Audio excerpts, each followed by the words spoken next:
Alright, so this is the dishwasher. It was this top panel right along here that went bad.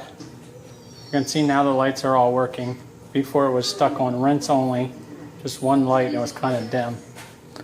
I don't know if moisture got in it or what, but it apparently is a common problem with these dishwashers. You can see it's KDTE704DSS is the model. It's a stainless steel KitchenAid dishwasher. And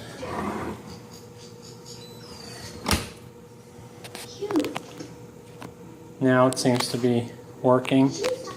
Again, just real quick, to get the main panel off the front, you have to remove these 4 screws on each side. Takes a little star screwdriver.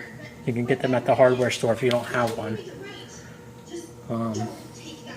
These 2 here and these 4 along this side. The top 4 ones are long screws. I think they're 1.5 inches, and they're important to go back in the right spot. You also want to put something on the floor underneath it as you take off the screws so it doesn't just drop down. You want to carefully remove the screws so that it comes off. And it just slides back on and screws back in, those same screws.